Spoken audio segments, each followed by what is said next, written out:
Y'all keep it real with me. I need y'all to keep it real with me now.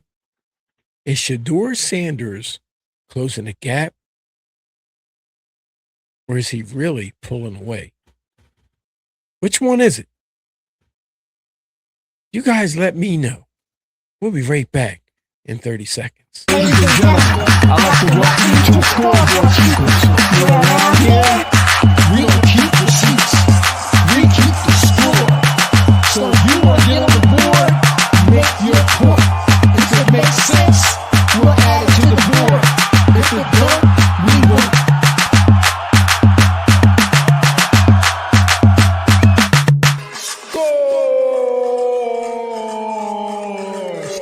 Scoreboard Keepers.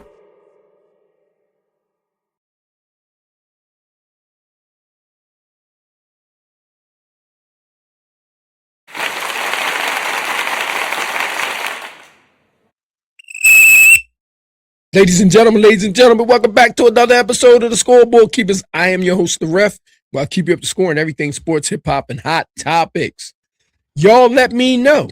Cleveland Brown fans, where you at? I need y'all to let me know. Is Shedeur Sanders closing the gap?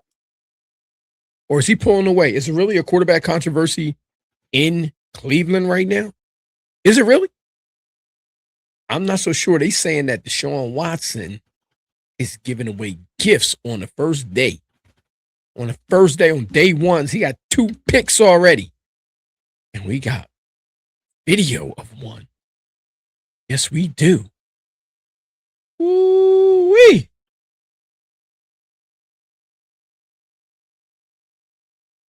Out back. The gift. Bam. Woo! That was a gift right in front of him, too. What's going on? Drop back, got good protection, sitting in the pocket, a good pocket. He throws it right to a brown shirt.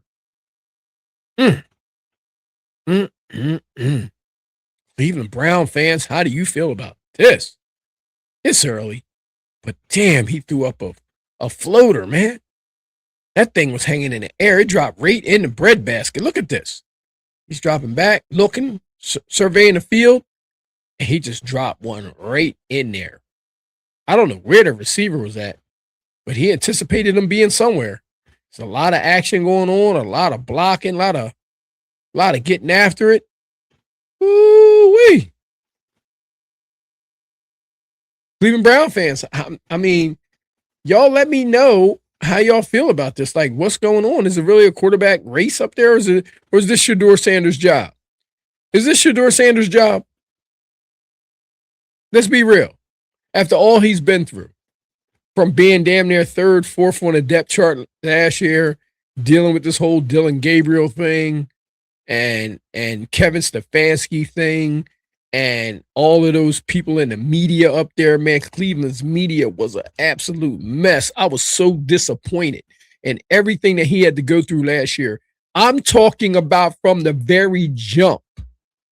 I don't know how he did it. I'm going to be honest with you. I don't know how he did it, because I wouldn't have done it like that. I'm going to be honest. I'm talking about, y'all talking about, well, what are you talking about, him being on the depth chart? No, damn it. I'm talking about him receiving a fake phone call on draft day before he even got to be employed with the Cleveland Browns. That's what I'm talking about. In front of his entire family. And nobody's talking about it. Man, I'm telling you, man, sometimes I get so frustrated when I'm discussing these things, because that's a big deal. Everybody's just blowing over that as if it never happened. And I wonder why.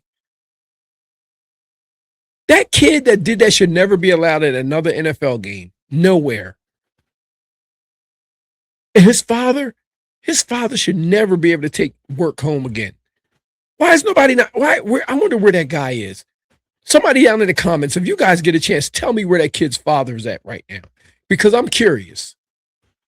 Where is he?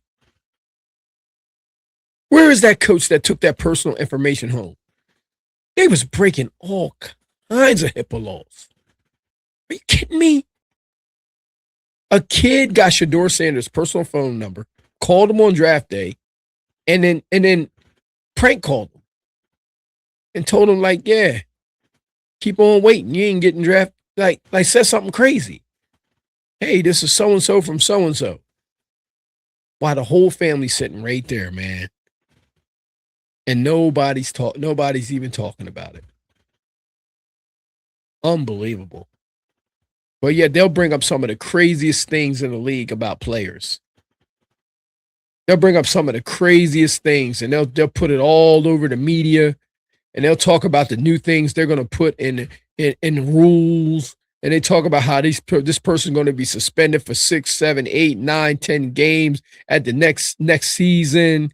They have all these rules, and they all seem to be aimed at the players. I mean, it's crazy, man. It's crazy. Like, I don't know. And guess what? The NFL was responsible. Y'all were responsible for his personal information because y'all trusted an employee to take it home if we're not to get out. And I mean, Shedeur Sanders gave y'all a real pass. He gave y'all a real pass. Even though he wasn't an employee with you at the time, you still allowed his personal information to get out. And nobody even mentions it. They just go about it like it's old ho-hum. Like it's ho-hum. And now you got this another quarterback controversy going on up there because now Deshaun Watson's back.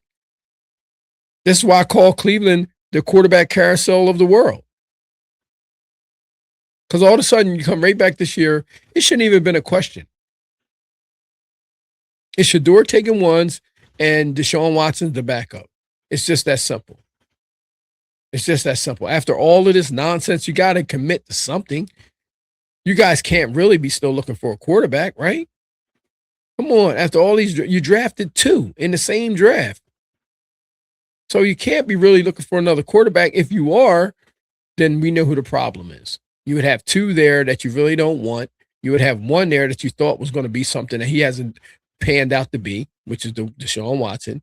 And you guys got him from the Houston Texans, and the Houston Texans moved on from him. They allowed y'all to do what y'all wanted to do, and now it seems like you still having a quarterback controversy in Cleveland. What the hell is going on? After all these years, hire a professional, somebody that knows how to look at quarterbacks. Hire a professional, man. Like you can't still, you got to commit to something. You got too many young players up there. You got Jared Verse now, and you know Myles Garrett is gone. You know, things are different in Cleveland now. Things are very different in Cleveland now in a very, very stacked AFC North division, man. That division can get very, very, very violent, very fast. I'm just saying you can never have enough quarterbacks, but if you're going to have one in that division, man, he damn well better be tough as nails. He better be tough as nails. But throwing 2 interceptions for Deshaun Watson on day 1, that doesn't help his election for the starting quarterback job in Cleveland. You know what I'm saying? Like I know that they're probably happy to see him back and upright, but him, you know, coming out there and throwing picks, you know, they don't want to see that. They probably realize that he got to get his timing down. There's a bunch of new players out there, some that he don't even know probably. And building a chemistry is important. But you got Shedeur Sanders, who talent can't be ignored. It just oozes out of him every time he takes step on the field. And if you put him with ones, the only thing the kid knows how to do is perform. So, I mean, when the lights come on and somebody like him who thrives off something like that, man, you can't duplicate things like that. I think that's a problem with Dylan Gabriel as well. Like all this attention that he's been getting and all the news media and all the news clips and the viral moments that he had last year, people putting a microphone in his face and talking to him and asking him about things. Like, you know, you got to think he didn't handle any of that well, in my opinion. It was a lot of things that he said that, you know, I thought he should have just he should have held on to some of those things. You know, verbally, he should have held on to some of those things. It was like, yo, I don't know if you might not want to say that. You know what I'm saying? Like you might not want to say those kind of things right now. You know what I mean? But then you got this guy, you know, doing this. This absolutely helps somebody like Dylan Gabriel as well. You can't take it for granted. It really does. It helps him. You know what I'm saying? If they feel as though that Deshaun Watson is slipping up, if they feel as though he's slipping up, this is a way that Dylan Gabriel can absolutely move up there, and in my opinion, move to a number 2 quarterback. But I think Cleveland is there. I think they're pretty much over the debate of between him and Shedeur. I really do. I think they're over that. But if you're going to if you're going to go with the young quarterbacks and you're not feeling comfortable with Deshaun Watson at this point, you may just have to bite the bullet, because like he's a high price tag. He comes at a high price, man. Deshaun Watson's making a lot of money. Deshaun Watson is making a lot of money. You hear me? He is making a boatload of money. So to have somebody like him sitting around with a clipboard in his hands, that's not an attractive look. I don't think people will be looking at that attractive at all. Not at all. He damn sure can't be doing this. You're sitting over there and just imagine, how that owner is, boy, he's very boisterous. You know what I'm saying? He don't bite his tongue. He says a lot of things, says what comes to his mind. And so do some of those beat reporters out there, those beat writers. They say things too and get things all, discombobulated, boobulated, and have the national media going crazy. I'm so glad they're not the focal attention right now, because it was an absolute mess up there. And that's how their season ended as well. It was like, you can't have those kind of things. Everybody got to be like a well-oiled machine. I don't care how much talent you have. If all the athletes don't buy in, then you got problems, man. You want people buying in. You want people buying into the program, buying into the coach. You want them to believe. And if they don't believe, then, it'll be lights out, man. It's the NFL, stands for not for long to a lot of people. Coaches, GMs, it really means that. Like if you're not an owner and you're not really calling the shots around there, you know what I'm saying? Everybody's job is basically up for grabs. If you're not doing your job, it's up for grabs, man. You can find yourself on your way out of the door. But it's no different for these athletes as well. This is the reason they have cuts down in 53-man rosters. But when you're paying somebody like Deshaun Watson all of the money that he's getting, man, let me tell you something. That's why they was that patient with him through this injury. And to see him come back, I'm pretty sure they was happy about that. But man, damn, you coming out there and you're looking like, you're looking like you may be the third quarterback. That's not a good look. That's not a good look. I'm pretty sure Cleveland had their mind made up as well. You know what I'm saying? Like, this is going to be them wanting to really like sever ties with that whole entire deal, and see if somebody, and see what's going on. I would not be surprised if Kevin Stefanski, when he was with them, I'm pretty sure he probably would have wanted to move on from Deshaun Watson. I don't think I think Deshaun Watson would have been a little long in the tooth for him. What I mean by that is I think that Kevin Stefanski wants to teach. I think he likes to teach younger players. Somebody like Deshaun Watson comes with a certain type of veteran feel. He's been around a lot of coaches. He's played in a lot of different type offenses. In those systems that he's been in, he probably has a lot of experience. He probably could have taught Kevin Stefanski a few things. But the last thing Kevin Stefanski probably would have wanted while he was there before he departed to Atlanta is he probably would have just said, look, I'm going to go with the young guys. And Dylan Gabriel would have been his guy if he would have still been there. I believe Shedeur would have still been the backup. But you guys, you Cleveland Browns fans, man, let me know who you guys want. Who do you guys want, man? Like tell me, you guys been through a lot.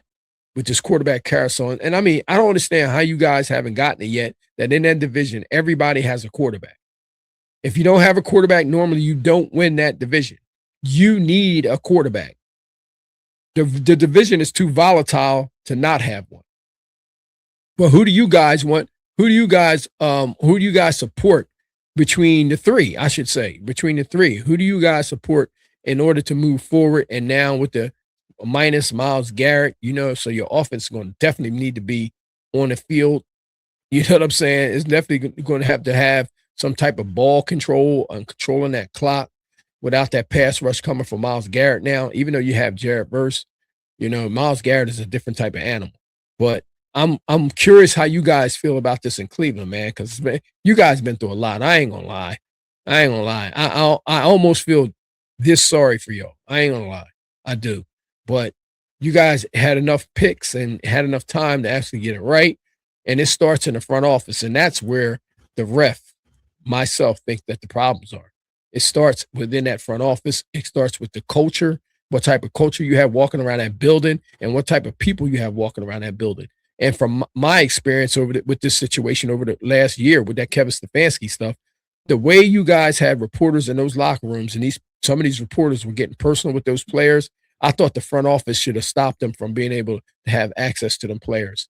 And I never heard people coming out, and maybe I missed it, but I didn't hear anybody from the franchise come out and try to put a muzzle on some of the fake information that was coming from some of the reporters that were allowed in that locker room, because it caused a mess when they was coming out of there. And once again, it seems like we're right back at it. So we'll see how this goes. But if you haven't already done so, make sure you guys like, share, and subscribe to the channel. Thumb up the video. Get down in the comment section, all you Cleveland Brown fans, all fans. Let me know what you guys think about this situation, thinking about Cleveland and whoever. I don't care if you're a Ravens fan. I don't care what fan you are. If you hate them, if you love them, or if you don't even care, let me know what you think about this quarterback battle that they have going on in Cleveland. So until the next episode of the Scoreboard Keepers, I am your host, the Ref. God bless everybody out there. Peace. Score. See you on the next episode. Good luck to Deshaun Watson and Shedeur Sanders. I wish you all the best. And the Cleveland Browns.